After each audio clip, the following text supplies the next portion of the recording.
Reuters reports that the operator of the wrecked Fukushima nuclear plant took the first steps today in the long and hazardous process of decommissioning the facility. They extracted 4 fuel rods from the container for later removal. Tokyo Electric Power Company, known as Tepco, said it transferred the rods to a steel cask within the same cooling pool.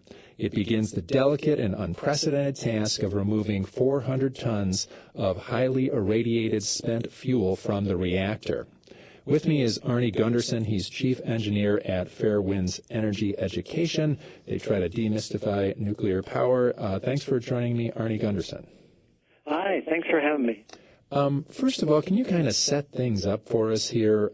Remind us what is going on at Fukushima. They had 4 reactors, and this was the one that wasn't turned on, so you would think that it was the one that would be easiest to deal with. It is the one that's easiest to deal with, which makes this truly frightening because it's such a difficult project. The nuclear fuel is stored in a fuel pool. It's not much different than your swimming pool, except it's 50 feet deep. And at the bottom of the pool are racks where the nuclear fuel is stored. Now, back in 2011, when the plant had an earthquake, the plant shook so violently that almost 4 feet of water sloshed out of the fuel pool. So think about your swimming pool moving sideways so violently that 4 feet of water slosh out of it.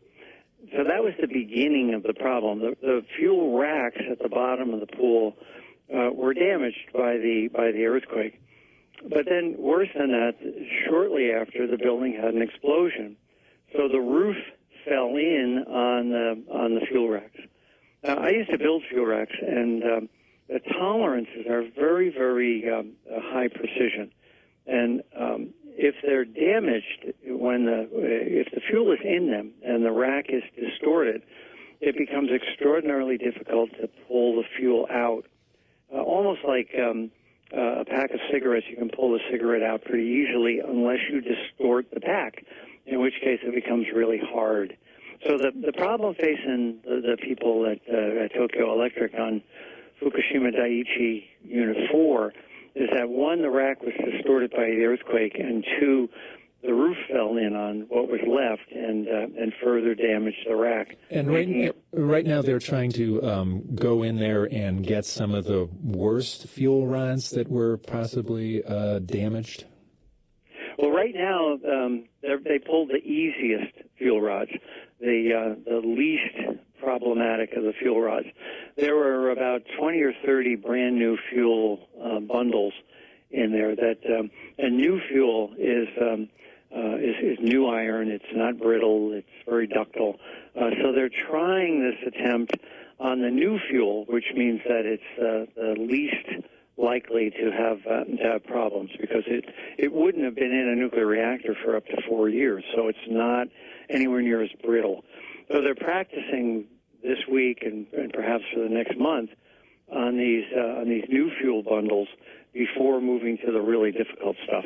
How is this different from moving fuel bundles, which Tepco does all the time? Because it seems like they've taken a lot of extra precautions here. They've built an esophagus. They've built this crane mechanism inside the esophagus that's doing all this work. But is that a lot different than regular?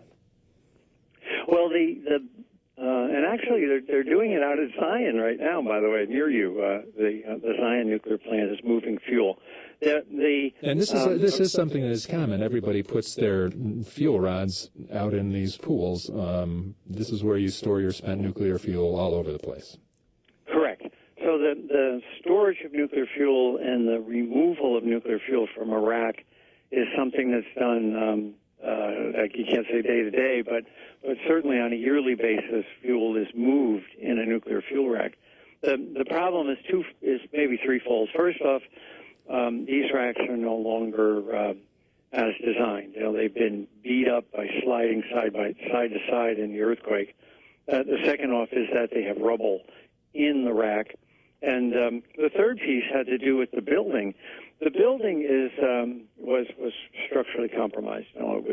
there was at least 2, if not 3, explosions in the building, so that there was no envelope over top of the fuel pool, and it was exposed directly to the air.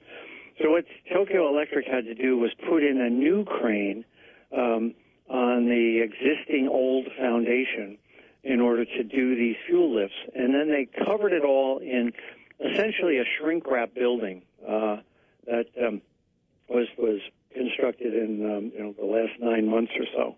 The purpose of that building is so that if they break a fuel bundle, the radioactive gases are not released at the ground level, and they run through filters before being released up the stack.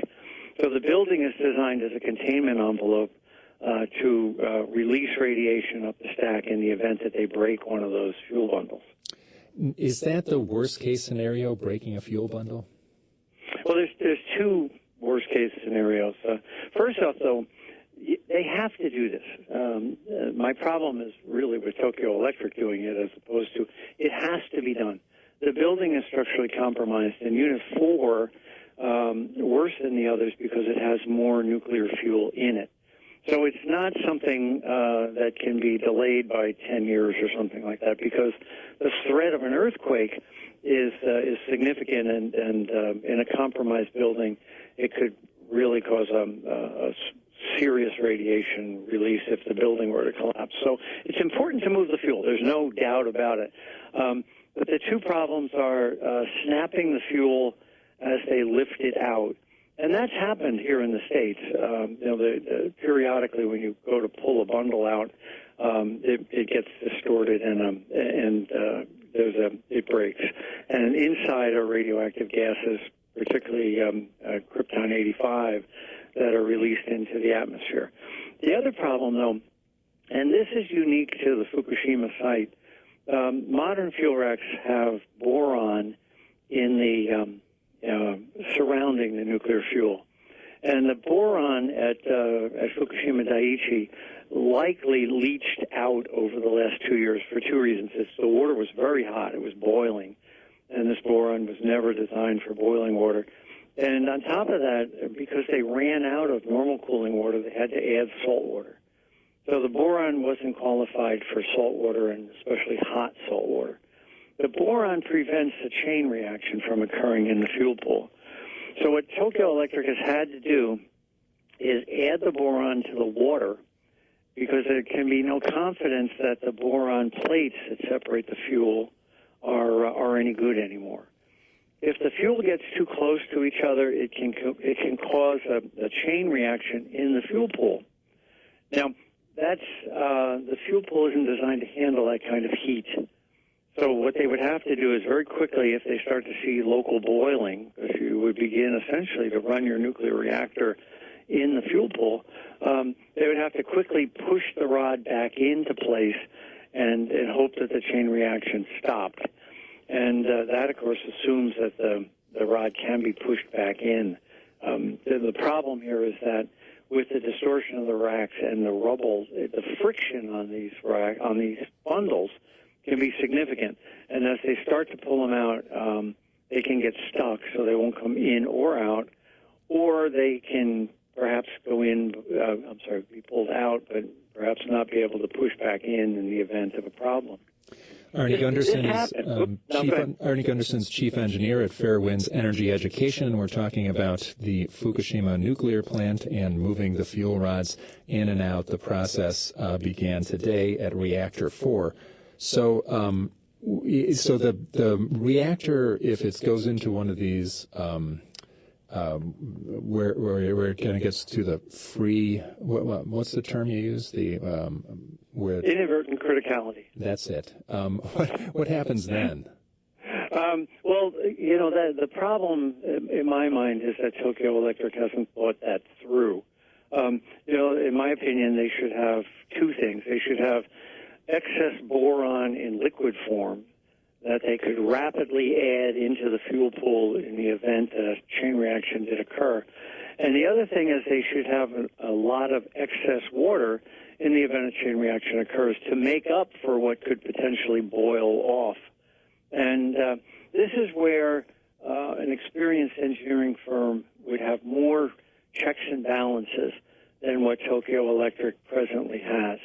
They've been underfunded for the last 2 years. The Japanese government is trying to do this on a shoestring, and they're demanding all the money come from Tokyo Electric.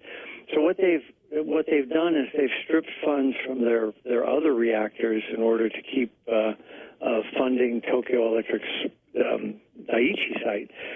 But the net effect of that is that they haven't had the right manpower. They haven't had well-paid enough people to attract high-quality people, et cetera. So we're in a situation now where they're trying to do it themselves rather than rely on the international expertise that's out there. Now, I read a quote from Lake Barrett. He's a former U.S. nuclear regulatory person who was involved in 3 Mile Island, and he said that he'd been invited by Tepco to review their contingency plans, and he found them thorough, and he said, I'm not trivializing what's an important operation, but the technological safety risk of moving the fuel is very, very low, and I believe they're ready to go. I know Lake Barrett. I worked with him back in the 70s, before 3 Mile Island, and he's being paid by Tokyo Electric to make that assessment. I think you have to keep that in mind. Also, on the 3 Mile Island accident, he was basically the government spokesman, and that quote could have been 20 or 30 years ago as well.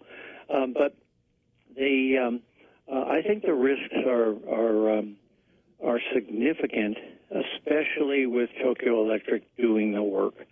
Like I said at the beginning, it has to be done. This isn't something that should wait a year or 2 or 3. But the unfortunate thing is that I don't think the operator has put in enough contingency management. In the event things go bad, there's not enough contingency there. I was in Tokyo last year, and I got to question Tokyo Electric about the Unit 4 fuel pool, and I found that they were woefully unknowledgeable about the problems that spent nuclear fuel can have. It was in the diet, which is their parliament, and in questioning them eyeball to eyeball, I found their staff to just not appreciate the magnitude of the problem that they were facing. Now, this is a problem that's going to go on for a full year. They anticipate it would take them a full year to get the rods out, and it could take more. They have another, at Kashiwazaki Karyuo, which is their other big nuclear plant. They have 8 nuclear reactors on the Sea of Japan. It experienced an earthquake about 5 years ago, and they never got some of the fuel out of the fuel pool because it was so distorted that they couldn't pull them out. So I think they're going to find the same thing here. They'll pull some bundles that will come easily, and then, they've got to have a plan B in place that when the bundles don't come out, what's the next step? And I think they'll have to create some remote cutting techniques, so the rack would have to be literally cut apart around the nuclear fuel in order to release it so it can be moved. And again, that's one of those areas of expertise that I don't think Tokyo Electric brings to the table. Arnie Gunderson is Chief Engineer at Fairwinds Energy Education. Thanks a lot for joining us and talking about what's going on at Fukushima. We need to get subscribed and get this unity stronger and beat YouTube at their own game. Okay, that's what this is about. Like I say, go to the Remix button, hit the Remix button. That way you'll have this video and keep up with this. Otherwise, YouTube's just going to control us, guys, and it's really bad.